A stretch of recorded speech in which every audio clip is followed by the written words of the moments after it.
So good morning, students. Today we are going to take this chapter, that is financial statement part 1, because this is one of the most fundamental chapter, because of which you are doing this whole you can say bookkeeping part. अभी आपने जो starting की थी commerce में 11th में from the journal entry, from the accounting equation, from the trial balance, then ledger और बहुत सारी चीजें, rectification of errors, bill of exchange, ये सारी चीज हम करते हुए चले आ रहे हैं, डेप्रिसिएशन। तो अल्टीमेटली जो हमारा ये फाइनल जो इस बुक कीपिंग का जो फाइनल है, वो हमारा जो आता है डेस्टिनेशन, फाइनल डेस्टिनेशन आ रहा है, वो है हमारा फाइनेंशियल स्टेटमेंट। ये आपका बेटा पार्ट 1 एंड पार्ट 2 दो पार्ट में डिवाइडेड है, जिसमें पार्ट 1 में हम फाइनेंशियल स्टेटमेंट के फॉर्मेट्स, उसके बारे में, उसके इंपॉर्टेंस, उसके फीचर्स, उसके एडवांटेज, यूजर्स के बारे में पढ़ेंगे, और उसके अलावा हम फॉर्मेट के हिसाब से trading account, profit loss account and balance sheet जो हमारे फॉर्मेट हैं उसके हिसाब से हम क्वेश्चन करेंगे, but it will be without adjustment. पहला जो चैप्टर है वो आपका विदाउट एडजस्टमेंट होगा। जो नेक्स्ट चैप्टर हम करेंगे वो बेटा आप लोगों का होगा financial statement with adjustment. So with adjustment हम पहले करें, वो एडवांस लेवल हो गया। उससे पहले हमें करना पड़ेगा financial statement without adjustment, and ये जो है आपका बेसिक है। So I am just starting with the fundamentals first. थोड़ा सा इंट्रो देने के बाद फिर हम न्यूमेरिकल्स पे चलेंगे। तो पहले मैं आपको स्टार्ट कर रहा हूं, what is the meaning of financial statement. तो फाइनेंशियल स्टेटमेंट की जो मीनिंग है हम उसको देखते हैं। पहले इसकी मीनिंग क्या है बेटा, what is the meaning of financial statement. देखिए बेटा, financial accounting is mainly concern with recording and reporting.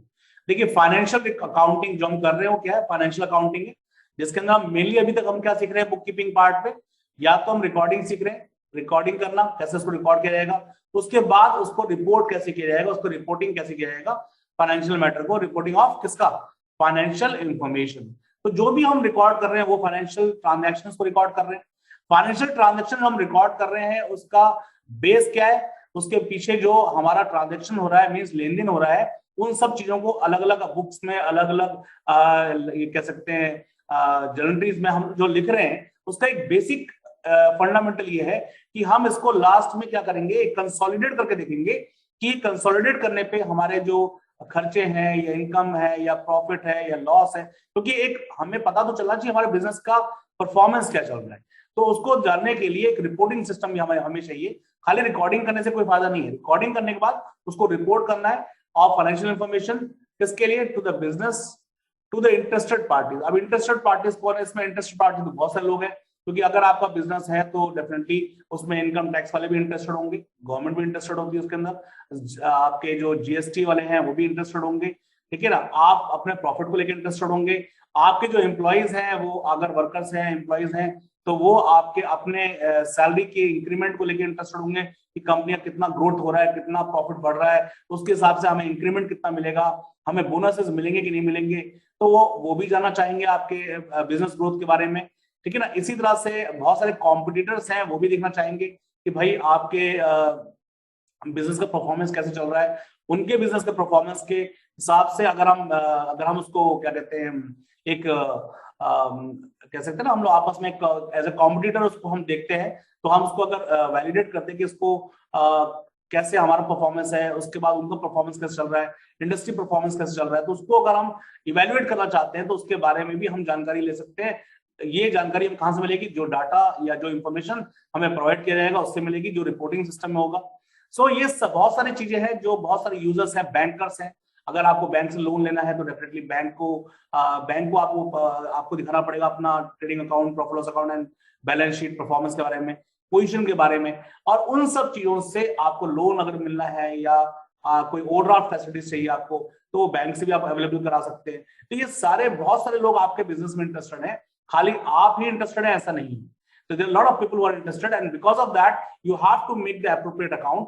अगर हम बात करें तो हमारा appropriate, अभी जो हम लोग पढ़ रहे हैं बुक कीपिंग पार्ट पे, अभी जो आप लोग कर रहे हैं वो सोल ट्रेडरशिप पे चल रहा है, सोल प्रॉपर्टीशिप पे चल रहा है अभी, तो इसलिए कोई दिक्कत नहीं है। नेक्स्ट सेशन में यानी कि 12th में जब हम जाएंगे तो आपका पार्टनरशिप बिजनेस आ जाएगा, नॉट फॉर प्रॉफिट ऑर्गेनाइजेशन का आएगा अकाउंट्स, आपका ज्वाइंट स्टॉक कंपनी में जहां शेयर्स एंड डिबेंचर की बात की जा रही है वहां की बात की जाएगी, तो उसमें और आपके यूजर्स बढ़ जाएंगे, शेयर होल्डर्स बढ़ जाएंगे, डिबेंचर होल्डर्स बढ़ जाएंगे, आपके जो अंडरराइटर्स हैं वो बढ़ जाएंगे, ठीक है ना, बहुत सारे लोग बढ़ जाएंगे, लीगल बॉडीज में बहुत सारे बढ़ जाती हैं। सेबी इंटरेस्टेड होता है सब चीजों में, तो वो भी बढ़ जाएगा। तो बहुत सारे चीजों के यूजर्स होंगे जो आपके बिजनेस में इंटरेस्टेड होंगे। अभी हमारा जो पैरामीटर है वो छोटा है, तो अभी हम छोटे उस पर बात करेंगे, लेकिन बेसिक वही है, समझना वही पड़ेगा आपको। The reporting of financial information is done by means of preparing. अब रिपोर्टिंग करी कैसे आती है, रिपोर्टिंग ऑफ फाइनेंशियल इंफॉर्मेशन दी कैसे आती है, is done by means of preparing financial statement. इसको हम कहते हैं फाइनेंशियल रिपोर्ट। तो फाइनेंशियल स्टेटमेंट या फाइनेंशियल रिपोर्ट, ठीक है ना, एक रिपोर्ट के फॉर्म में दी जाती है फाइनेंशियल स्टेटमेंट। तो स्टेटमेंट जो होती है, मैं आपको फिर बता देता हूँ, बहुत से लोगों को क्लैरिटी नहीं होती है कि स्टेटमेंट और अकाउंट में डिफरेंस क्या है, तो मैं आपको फिर बता देता हूँ। अकाउंट्स जो है ड्यूरिंग द पीरियड होता है हमारा, कि हमने एक समय से लेकर एक समय तक बनाया उसको। अब लेकिन स्टेटमेंट जो हम बनाते हैं वो एक पर्टिकुलर डे का है, यानी उस दिन उसकी जो पोजिशनिंग है वो क्या है, at a point of time, जैसे कहते हैं at a point of time means statement. तो स्टेटमेंट उस दिन आपके एक्सपेंस, टोटल एक्सपेंस कितने रहे, आपके इनकम कितनी रही, आपका प्रॉफिट कितना रहा, आपके एसेट की वैल्यू, लैंड की कितनी थी, बिल्डिंग की कितनी है, या मशीन की कितनी है, या आपके लाइबिलिटीज कितनी देनी है आपको, क्रेडिटर्स कितने हैं, आपका कैपिटल कितना है, ये सारी चीजों का एक पर्टिकुलर डे यानी हमने बना लिया। अकाउंटिंग अगर हम ईयर लेंगे तो 31 मार्च को रखते हैं हम लोग उसको, और अगर हमारा कैलेंडर ईयर होता है तो 31 दिसंबर को रखते हैं। तो फाइनेंशियल स्टेटमेंट जो बनाया जाता है, statement is always at a point of time, means उस डेट को, उस डेट पे क्या आपकी स्थिति है वो बताता है क्या है, फाइनेंशियल रिपोर्ट यानी कि फाइनेंशियल स्टेटमेंट। ठीक है, तो अब हम आगे देखते हैं। द एंटायर अकाउंटिंग प्रोसेस, जो भी अकाउंटिंग प्रोसेस हमने अभी तक किया है बेटा, वो सब is undertaken mainly in two fold objectives. को दो ऑब्जेक्टिव्स के मेजर मान लेंगे हम लोग। पहला है प्रॉफिटेबिलिटी ऑफ द बिजनेस। देखिए आप पढ़ाई करते हैं, पूरे साल पढ़ाई कर रहे हैं आप, ठीक है ना, बीच बीच में आपके डिफरेंट यूनिट टेस्ट होते हैं, क्लास टेस्ट होते हैं, बहुत से हम, या हाफ ईयरली एग्जाम होता है, असेसमेंट हम करते हैं आपके बारे में। लेकिन अल्टीमेटली आपका जो फाइनल एग्जाम होता है वो क्या करता है, फाइनल एग्जाम मतलब आपका फाइनेंशियल रिपोर्ट। आपका फाइनेंशियल रिपोर्ट का मतलब एकेडमिक रिपोर्ट है यहाँ पे, लेकिन हम कंपनी के बारे में बात करेंगे तो वो फाइनेंशियल रिपोर्ट होता है। आप अपने एकेडमिक रिपोर्ट में क्या देखना चाहते हैं, आपके टीचर्स देखना चाहते हैं, आपके पेरेंट्स देखना चाहते हैं, आपके रिलेटिव देखना चाहते हैं, बहुत सारे लोग जानना चाहते हैं भाई अच्छा भाई पूरे साल पढ़ाई किया उन्होंने, इस साल परफॉर्मेंस क्या रहा मेरे बच्चे का, कौन फर्स्ट आया, कौन सेकंड आया, कौन थर्ड आया, इसने 90% के ऊपर लाया, या इसके कौन से सब्जेक्ट में अच्छे मार्क्स आए, किसमें खराब आए, ये सारी जानकारी किसको चाहिए, किसमें चाहिए, वो आपके रिपोर्ट कार्ड में देखने की कोशिश करते हैं, जो आपका एकेडमिक रिपोर्ट होता है, जिससे कहते हैं हम लोग, जो आपके सेशन के लास्ट में मिलता है। तो अगर एकेडमिक रिपोर्ट ही ना हो, कोई एग्जाम ही ना हो आप लोगों का, ये बोला जाए कि ठीक है आप 11 से 12 में आ गए, तो ये जो एकेडमिक रिपोर्ट नहीं अगर हम बनाएंगे तो क्या आप उतने जील से, उतने इंटरेस्ट से पढ़ाई करेंगे, एक कंपटीशन या एक हम कह सकते हैं जो ऑब्जेक्टिव है हमारी लाइफ का वही खत्म हो जाता है। सेम थिंग हियर कि बिजनेस हम करेंगे लेकिन उसके अंदर प्रॉफिट से कोई मतलब नहीं है, हमें परफॉर्मेंस कोई मतलब नहीं है, प्रॉफिट हो तो ठीक है, नहीं हो तो ठीक है, हमें कोई अकाउंट बनाएंगे लेकिन हमारा कोई मकसद नहीं है उसके पीछे। ऐसा पॉसिबिलिटी है क्या? ऐसा पॉसिबिलिटी नहीं है। हम बिजनेस कर रहे हैं तो उसके पीछे एक बहुत बड़ा रीजन है कि हम जानना चाहेंगे कि हमारा बिजनेस का परफॉर्मेंस क्या है। हमने जो भी बिजनेस में एक्टिविटीज की हैं वो सारी एक्टिविटी जो है आपकी एक फंड और कैश से रिलेटेड होती है, और उसमें सारों में कहीं ना कहीं खर्चा या इनकम की बात की जाती है। तो भाई कितना खर्चा हुआ, कितना इनकम हुआ, क्या प्रॉफिट आया, क्या लॉस हुआ, क्या आगे हम बिजनेस करेंगे, इसको कंटिन्यू कर पाएंगे या नहीं कर पाएंगे, क्या हम अभी सर्वाइव कर रहे हैं या हमारी ग्रोथ हो रही है या हमारा डेवलपमेंट हो रहा है, ये सारी बातें जब हम बात करते हैं तो हम बात करते हैं किस बारे में, that is a financial performance of the business. और फाइनेंशियल परफॉर्मेंस का मतलब यहाँ पे आ गया पहला पॉइंट पे, in the first point that is profitability of the business. Current year में, इस साल बताइए, इस साल हमारा प्रॉफिट क्या है बिजनेस का, इस साल का प्रॉफिट क्या है, इस साल का लॉस क्या है, इस साल का फाइनेंशियल परफॉर्मेंस क्या है हमारा, ये बहुत इंपॉर्टेंट है। तो that is undertaking during the accounting period, यानी कि कोई भी एक्टिविटी हम करते हैं उसमें फाइनेंस इन्वॉल्व होता है, इसलिए अकाउंटिंग पीरियड के अंदर हमारा क्या प्रॉफिटेबिलिटी है, पहला ऑब्जेक्टिव हमारा अकाउंट्स का, फाइनेंशियल अकाउंट्स का क्या होता है या रिपोर्टिंग क्या होता है, to understand, to know about the profitability of the business. पहला चीज। सेकंड पॉइंट बेटा आपका देखिए इसमें क्या, to ascertain the financial position of the concern at the end of the accounting period, कि end of the accounting period, जब accounting period खत्म होता है 31 मार्च को या हम दिसंबर में मानते हैं जैसे, तो उस समय हमारी फाइनेंशियल पोजीशन क्या है। पोजीशन का मतलब होता है कि हमारे एसेट्स कितने हैं या हमारी लायबिलिटीज क्या क्या है। तो हमारे जो एसेट्स हैं वो एसेट्स कितने हैं, लाइबिलिटीज अगर है तो लाइबिलिटीज कितनी है। तो एसेट और लाइबिलिटीज की जो पोजिशनिंग है वो हमें बिल्कुल क्लियर होनी चाहिए कि हमारा जो एसेट और लाइबिलिटीज है, संपत्ति है या हमारे दायित्व है, वो हमारे क्या है। तो हम फाइनेंशियल पोजीशन जाना चाहते हैं। ये दोनों ही बहुत इंपॉर्टेंट है। एक आपका प्रॉफिटेबिलिटी यानी कि फाइनेंशियल परफॉर्मेंस, और दूसरा आपका फाइनेंशियल पोजीशन यानी कि एसेट एंड लाइबिलिटीज। ये बिजनेस के long term ability to perform, अगले लंबे समय तक आपका बिजनेस चलेगा या नहीं चलेगा, इन सब चीजों पे ध्यान वो देता है। तो ये चीजों को आपको समझना पड़ेगा, इसके डाटास को इंटरप्रेट करना पड़ेगा कि कैसे वो हम इससे डिसीजन ले सकते हैं। ये इंफॉर्मेशन अभी आपको बुक कीपिंग पार्ट सिखाई जा रही है, जब आप 12th में जाएंगे तो आपको इसकी एनालिसिस पार्ट भी सिखाई जाएगी, जिसके अंदर cash flow statement, financial statement, accounting ratio, इन डाटा से हम इंफॉर्मेशन कैसे निकाल सकते हैं। अब जो इंफॉर्मेशन हम निकालेंगे वो क्या होगा, वो हमारा क्या होगा, that will be use for making right decision. सही डिसीजन लेने के लिए यूज किया जाएगा। और बिजनेस में सही टाइम पे सही डिसीजन लेना means you are creating that is profit, and in the long run you are creating wealth.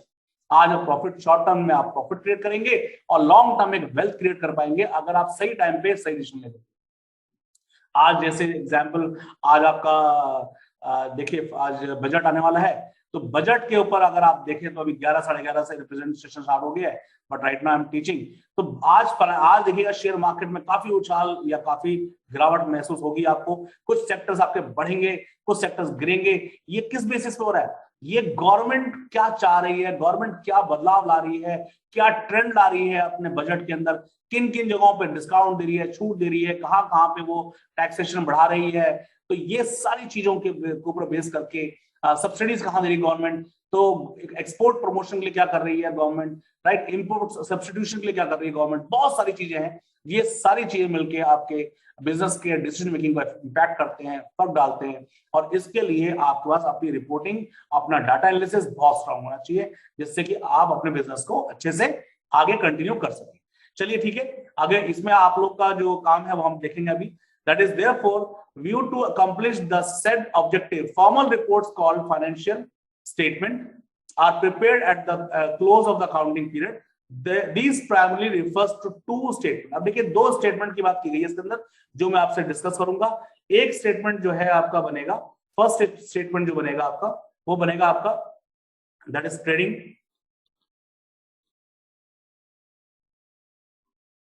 Trading account. दूसरे इसमें आता है प्रॉफिट एंड लॉस स्टेटमेंट, ठीक है ना, प्रॉफिट लॉस स्टेटमेंट।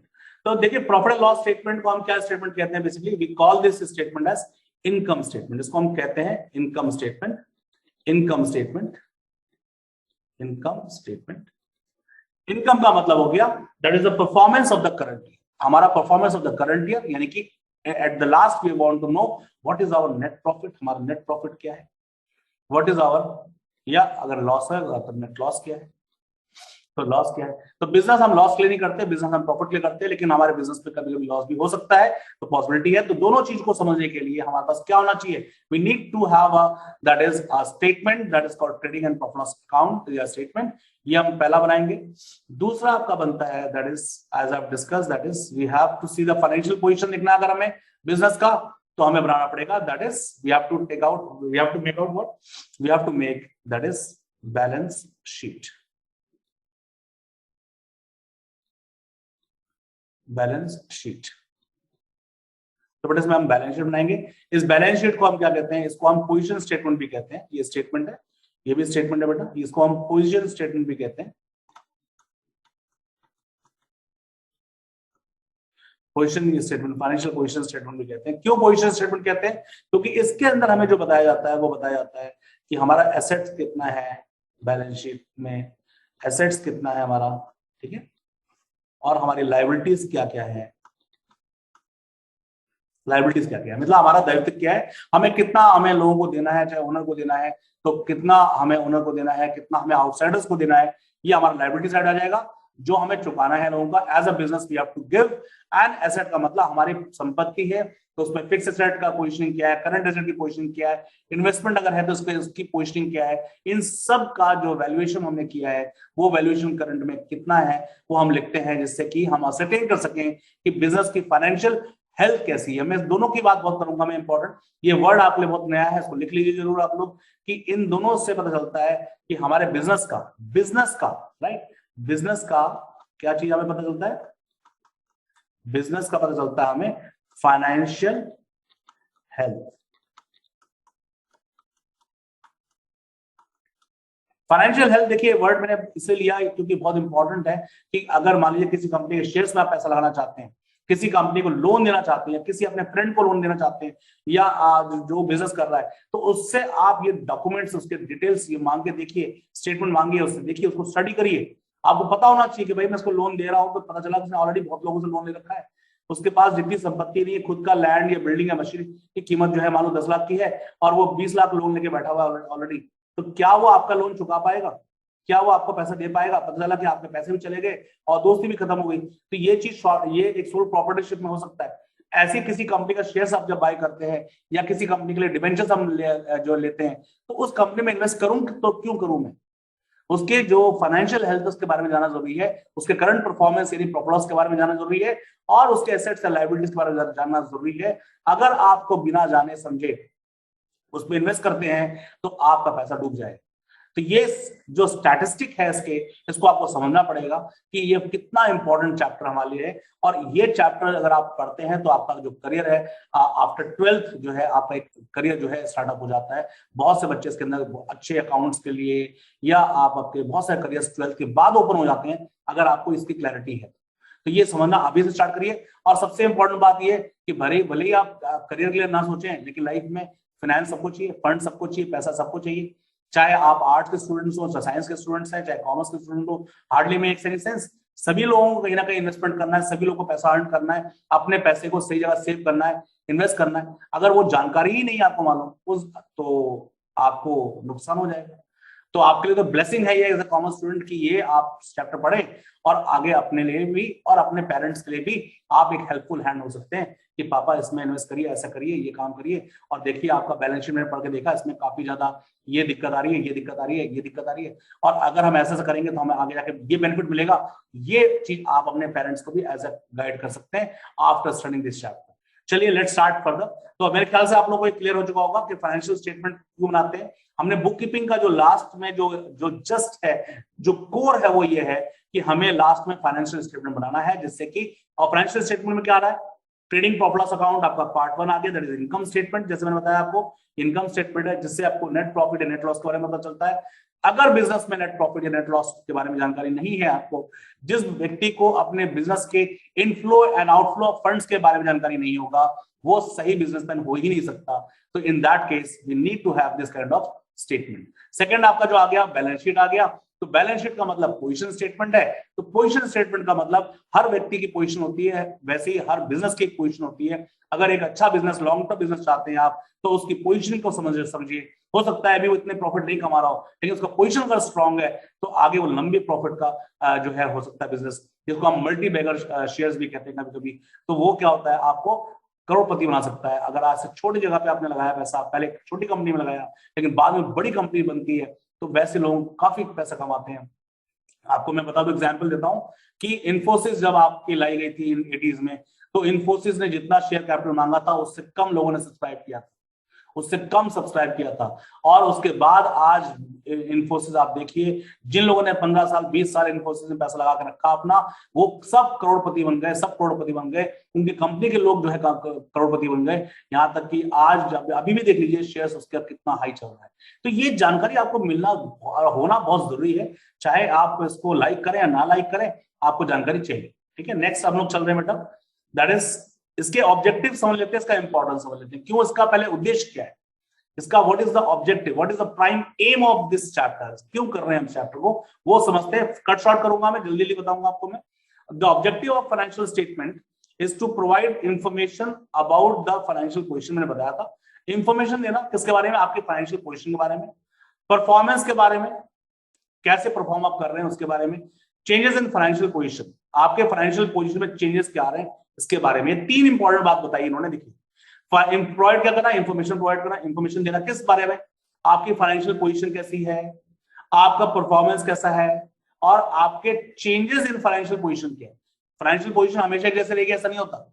अब आप देखिए ना, आप लोग यूनिट टेस्ट देते हैं, क्लास टेस्ट देते हैं, क्लास के बाद यूनिट टेस्ट आता है, यूनिट टेस्ट के बाद आपका हाफ ईयरली असेसमेंट एग्जाम आता है, एग्जाम के बाद आपका फिर यूनिट टेस्ट आता है, फिर क्लास टेस्ट आता है, उसके बाद आप फिर देखते हैं फाइनल एग्जाम आता है। तो आपके पेरेंट्स को अलग अलग टाइम पे पीटीएम बुला के आपको क्या बताते हैं, we used to tell the performance in the PTM कि देखिए आपके बच्चे का एकेडमिक परफॉर्मेंस ये है। अब इस टाइम से इस ड्यूरेशन में, जब आपने अकाउंट स्टार्ट किया था उस समय परफॉर्मेंस अच्छी नहीं थी बहुत से बच्चों की, हाफ ईयरली तक आते आते बहुत से बच्चों की परफॉर्मेंस बहुत अच्छी हो गई, बहुत से बच्चों की परफॉर्मेंस थोड़ा डाउन और चली गई क्योंकि उन्होंने पढ़ाई पे ध्यान नहीं दिया।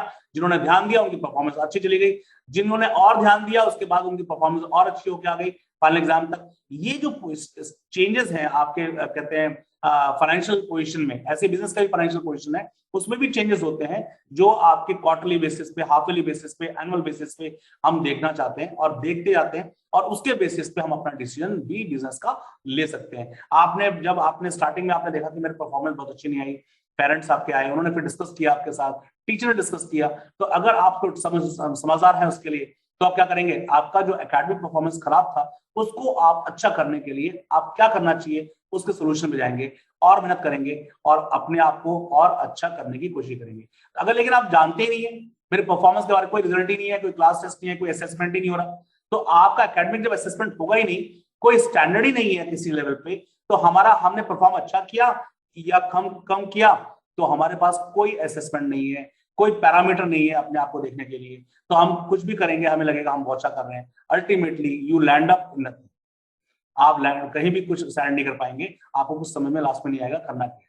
लेकिन ये जो पैरामीटर्स होते हैं ये बहुत इंपॉर्टेंट है, इसलिए अकाउंट फाइनेंशियल पोजीशन भी हमारे चेंज होते रहते हैं क्वार्टरली हाफ ईयरली बेसिस पे, तो उनको हमें देखना पड़ेगा कि उसमें क्या चेंजेस आ रहे हैं। तो तीन मेजर चीज आपको इसमें पता चला, that this is financial position बारे में फर्स्ट, सेकंड आप परफॉर्मेंस यानी प्रॉफिट के बारे में, और तीसरा that is third is changes in the financial position, इसके बारे में। नेक्स्ट हम देखते हैं आगे, it is that useful to a wide range of users of making economic decision. आपके बहुत सारे यूजर्स के मैं डिस्कशन कर चुका हूं, बैंकर्स, आपके कॉम्पिटिटर्स, आपके एम्प्लॉइज, आपके शेयर होल्डर्स, आपके डिबेंचर होल्डर्स, आपके अदर प्राइवेट मनी लेंडर्स, आपके income tax authority government, right, आपके डायरेक्टर, आपके ओनर, आपके अकाउंटेंट, सबके लिए, आपके जो मैनेजमेंट में काम कर रहे हैं, अलग अलग डिपार्टमेंट में काम कर रहे हैं, वो लोग भी बिजनेस को और अच्छा कैसे करा जा सकता है, इन सब की जरूरत होती है, इन डाटा की जरूरत होती है। तो ये इकोनॉमिक डिसीजन लेने के लिए, देखिए बहुत वर्ड अच्छा वर्ड है, इकोनॉमिक डिसीजन लेने के लिए ये बहुत इंपॉर्टेंट है। इकोनॉमिक मतलब जहां फाइनेंस से रिलेटेड डिसीजन हो, जहां पैसे से रिलेटेड डिसीजन हो रहा है, वहां इकोनॉमिक आ रहा है। The following are the objective of financial statement. इसका ऑब्जेक्टिव क्या है हम देखते हैं, पहला पॉइंट है to provide data regarding financial resource and liabilities of institution. हमारा एक डाटा प्रोवाइड कर रहे हैं, बेसिकली देखिए data does not have anything in itself, data अपने आप में कुछ नहीं होता, डाटा का एक दूसरे से जो लिंक है वो एक इंफॉर्मेशन में आपको देता है, और डाटा सही होना वो बहुत इंपॉर्टेंट है। ऐसा कहा जाता है ना, that is garbage in garbage out, यानी गलत डाटा आप डालेंगे तो उसका जो रिजल्ट आएगा वो भी गलत आएगा, तो आप गलत डाटा अगर डालेंगे तो आपको रिजल्ट अच्छा मिल ही नहीं सकता, या सही रिजल्ट मिल ही नहीं सकता। इसलिए डाटा बहुत सही होना चाहिए आपका, यानी कि इनपुट सही होना चाहिए, जो आपका फाइनेंशियल रिसोर्स है उसके बारे में बताता है, आपकी लायबिलिटीज के बारे में बताता है कि आपके बिजनेस की लायबिलिटीज क्या है, दायित्व क्या है, किसको किसको देना है, किन से उधार ले रखा हमने शॉर्ट टर्म, किन से उधार ले रखा है लॉन्ग टर्म, कब कब हमें कौन कौन सी चीज चुकानी पड़ेगी, ये सारी जानकारी आपको कौन दे रहा है, दैट इज फाइनेंशियल स्टेटमेंट देता है, पहला। Second point, provide data, data फिर दे रहा है regarding what, operating and net profit of the institution and then effect on the financial position. देखिए फाइनेंशियल पोजीशन हमारी बात की बात है, उससे पहले आ जाता है हमारा बिजनेस ऑपरेशन, आपके काम करने का तरीका। जैसे मैं एकेडमिक की बात भी करता हूं, आपके मार्क्स अपने आप कम नहीं आते, आपके मार्क्स अपने आप अच्छे नहीं आ सकते, ऐसा कोई जादू नहीं होता, आपके ऑपरेटिंग एक्टिविटीज की वजह से सारा कुछ होता है। ऑपरेटिंग एक्टिविटी का मतलब ये हो गया कि आप एकेडमिक परफॉर्मेंस के लिए क्या स्कूल में रेगुलर आ रहे हैं, क्या आप ऑनलाइन क्लासेस रेगुलर कर रहे हैं, क्या आपने जो टीचर ने आपको कहते हैं होम असाइनमेंट दिया वो आप रेगुलर कर रहे हैं।